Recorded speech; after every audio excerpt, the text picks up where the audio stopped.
Hi there, thank you so much for joining me today. This is Julie DiMatteo from thepaperpixie.com.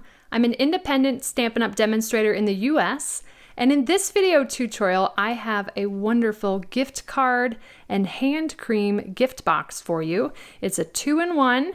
In the back here a gift card fits. This is just my library card I've got back there, and then it opens to fit one of the Bath & Body Works hand creams. And this would be a really great teacher gift, holiday gift, birthday gift, you name it. You can change up the sentiment in the papers for whatever occasion you'd like, but I love a gift card project. Now I've done a box like this similar that was sized to fit a lip gloss tube from Bath & Body Works. This is resized a little bit bigger to fit the hand cream. Now for this project we're using the Quiet Meadow bundle. I love this bundle. The stamp set's got some great texture to it. The dies are amazing. You get 13 dies, but some really great dies in here.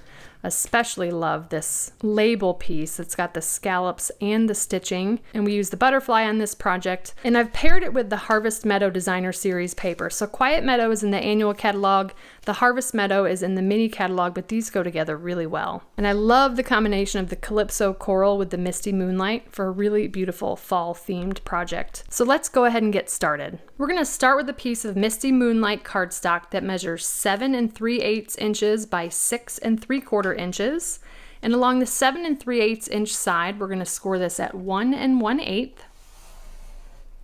5 3/4, and 6 7/8. Then I'm going to rotate it clockwise and we're going to score along the 6 3/4 inch side at 2 1/4,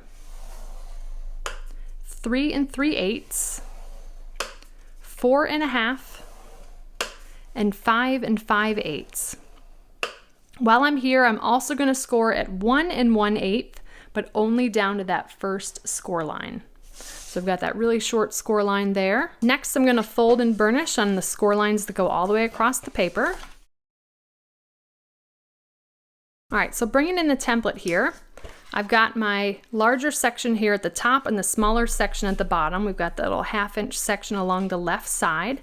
I'm actually going to turn it sideways because I'm going to come in with a pair of paper snips and I'm going to cut up each of the vertical score lines, stopping at the horizontal score line. All right, so those have all been cut. Now I'm going to turn it 180. I'll do the same with my template here. And we're going to repeat the same thing, only this time we're going to go up to that second horizontal score line. So cut up all the vertical score lines, stopping at the second horizontal. All right, so we've done that. I'm going to turn it this way. We've got our larger section at the bottom. So we're going to focus here in the lower right corner. I'm going to remove these two sections here in that lower right corner. And we're just going to work our way up the sections. This next section, I'm going to come into this 1 1/8 inch square here, and I'm actually just going to eyeball it and cut it right in half to remove some of the bulk. Let's fold that out of the way. We're going to keep the next section intact, so I'm going to fold that one out of the way as well. This third section here, I'm going to come in again and cut that 1 1/8 inch square in half. And then we're actually going to remove this whole section, but it's easier for me to turn the cardstock this way to do that. So what we're left with here are just these 3 sections left behind. These two we've cut in half, this one we left intact. Now let's spin this 180, same thing with this. We're going to work up the right side now. We're going to remove this lower corner. The next section we're going to cut in half, remove the bulk. The next section leave alone, fold that out of the way. This one we're going to cut in half. This one we're going to leave intact, and this last one I'm going to turn it this way and we'll remove it completely.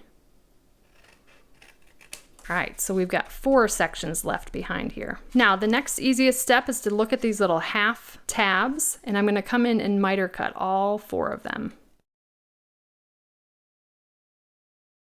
All right, all those miter cuts have been done. Now it's time to bring in the detailed trio punch. And we're going to round these top 2 corners. I like to fold tabs out of the way so I get that flat edge so I can come in and round the corners. We're also going to do the same thing to the bottom 2 corners. And then finally this longest tab, we're going to round those corners as well.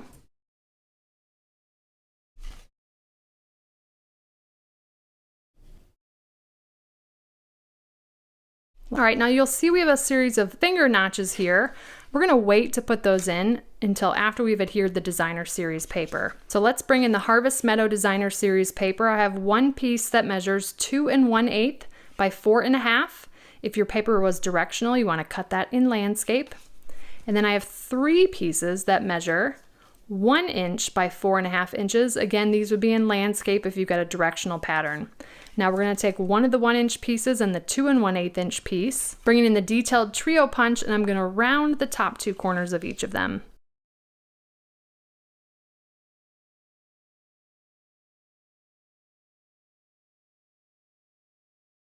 All right, so I've got these sort of in mountain folds here. This is going to be the outside of our box. We've got this largest section. This is actually the back of our gift box, but I thought it was really pretty to add some designer series paper. So I'm going to go ahead and glue the largest piece down. Then we're going to skip a section, and then the next 2 pieces that aren't rounded, those will go down next. And then finally the piece with the rounded edges, you want it to go in this direction. All right, so there is that. Now let's go ahead and do our finger notches, and I'm laughing at myself because I thought I still had my 1 inch circle punch that's retired, but I inadvertently sold it, so I'm just going to use the 1/2 inch circle punch. The finger notch is better if you use the 1 inch circle punch. It's easier to get at the gift card, but the 1/2 inch will work as well. The other thing you could use is the layering circles dies. So I'm going to fold this in half, so basically meeting those 2 rounded edge pieces. I'm folding, if I'm coming up from this direction, 2 score lines in, or from this direction, 3 score lines in, but basically sort of sandwiching that in half. That's going to allow me to punch through both of these at the same time. And I'm going to come in about 1/3 of the way into that circle punch. Now we also want to place a finger notch here. That is the side that doesn't have the tab. And I'm just going to line up that right edge of the circle punch right to that score line. And again, coming in about 1/3 of the way, like so. That's going to make it easy for the recipient to get into the box and to take out their gift card. Now it's time to start to put this together. So I've flipped this to the back side, and I have my narrower section at the top, my wider section at the bottom. I'm going to take some tear and tape, and I am literally just going to add it right along the edge here of that top section on either side.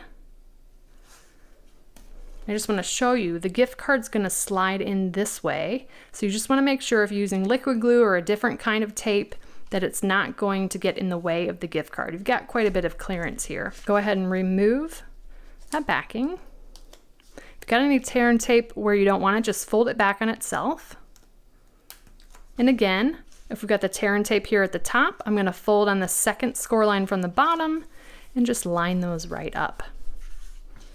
How cool is that? Now is the time to tie our ribbon. So I'm going to grab the bumblebee gingham ribbon, and we're going to tie this to the top of our box. It is so much easier to do this now than after you've glued the box together. So go ahead and make sure you don't miss that step. I'm going to grab my reverse tweezers to give me a 3rd hand here, and I'm going to go ahead and tie a bow.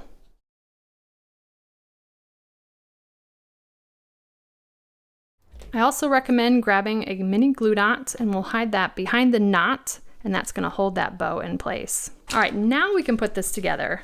And I like to fold it up this way. That's how it's going to kind of go together. So we've got this is the back. This is going to fold up to create our box here. How cool is that? All right, so let's start here. This is the front flap. So we're going to put that one down last. I'm going to fold in the 2 sides and apply a little bit of liquid glue there. Then fold the back down and put liquid glue on the back. And then fold down the front, make sure that ribbon's out of the way. And with the liquid glue, you can kind of squeeze on all 4 sides to get that lined up right where you want it. It also helps to put your hand cream in there, and then you can just press from the inside with the hand cream lid. Got the hand cream in there, it fits at an angle, so that's not too wobbly in there. We'll just fold in the tabs and then tuck in that flap. And then it's got a finger notch to get it open, but how cute is that? Now let's go ahead and decorate this box. I'm going to stamp the sentiment "You're too kind" and Versamark onto Misty Moonlight and apply some white Stampin' Emboss powder. I'm gonna go ahead and heat emboss that.